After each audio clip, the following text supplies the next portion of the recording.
ওই পার থেকে শেখ হাসিনা প্রতিদিন বিবৃতি দেন, আবার আজকাল গ্রুপ বৈঠক করে, মানে অনলাইনে গ্রুপে গ্রুপে ডাকে এবং তাদেরকে নির্দেশন দেন। এই সরকার সেটা বন্ধ করবার কোনো উদ্যোগ দিয়েছে সেটা দেখিনি। এরকম চলতে দেওয়া কি ভালো হচ্ছে? আমার কাছে মনে হয় না। আবার এরকম মুক্ত অবাধ তথ্যের চর্চা বন্ধ করবেন, সেটাও কি নীতির মধ্যে পড়ে?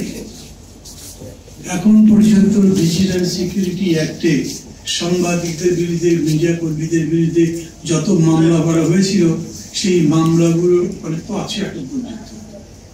ডক্টর ইউনূসের মতো মানুষ যিনি বলেন তোমরা প্রাণ ভরে সমালোচনা করেন, কি আমারও সমালোচনা করতে পারে, উনি মামলাগুলি তুলল না কেন? নাহিদকে প্রশ্ন করে আমি বিব্রত করতে চাই না, ওরা যতদিন দায়িত্ব ছিল তারা তুলল না কেন?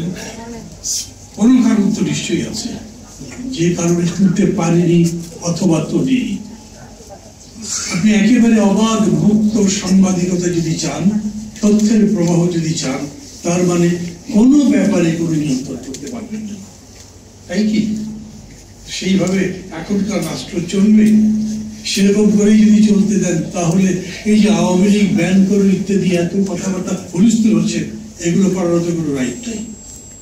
পলিটিক্যাল পার্টি থাকতেই পারে, ওটা জাতিসংঘ বলুক কি না বলুক, আমাদের বিবেক কি বলে, আমাদের নীতি কি বলে। ওই কারণেই যখন আপনি গণমাধ্যমের নীতি করতে যাচ্ছেন, তখনও এই প্রশ্নগুলো আমি মনে করি আসা দরকার। আমি এডিএস কাউন্সিলকে এই জন্য ধন্যবাদ দিই, এবং বিশেষ করে মোটিভে খুব কম কথা বলেন। এমনিতে যখন অনুষ্ঠান করেন, টক শো করেন, তখনও তো কথাই বলতে চায় না। এখন কথা কথাই বলতে চায় না। এখন আমি কথা বলতে চাননির মধ্যেও বলেছেন, ফখরুল ভাই কি করবেন বলেন তো ক্ষমতায় গেলে। এটা একটা হিউজ কোয়েশ্চেন, পুরো দেশের মানুষের মধ্যে প্রশ্ন। এই সরকারটা যাবে, তারপরে বিএনপি এসে আবার আগের মতো করবে না, বাড়াবাড়ি করবে, যা যা করছে বাবা এটাই তো দেখছি, পরে যেন কি হয়। আমি বলছি এটা বিএনপি বলে না, সব পার্টি কাজ সবাইকেই বলতে হবে, দেশটা যে বদলাতে চাই, তার কল্যাণের মধ্যে নতুন একটা দেশ করতে চাই, নতুন বাংলাদেশ, তার জন্য সব ব্যাপারে আপনাকে কথা বলতে হবে। জনগণ যাতে সেটা বুঝে শুনে সম্মত হয়, তার পক্ষে কাজ করে, সেরকম জায়গায় যেতে হবে। কিন্তু তারপরে আমি মনে করি অবাধ তথ্য প্রবাহ, মাধ্যম, সংবাদ মাধ্যমের পরিপূর্ণ স্বাধীনতা নিশ্চিত করা উচিত।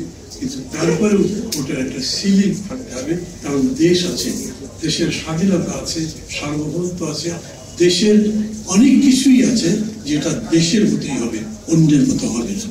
এবং সেই বিবেচনা থেকে আজকে এই যে উদ্যোগটা নেওয়া হয়েছে, আমি মনে করি আপনি তো অবশ্যই বলেন এটা আপনারা আরো ভালো বলতে পারবেন, কেন অ্যাক্রিডিটেশন কার্ড বাতিল হলো, কেন কয়েকজনের চাকরি গেল, এটা কি কেন ডেমোক্রেসির রেজাল্ট নাকি অন্য কিছু, এগুলো দেখে আমাদেরকে শিখতে হবে।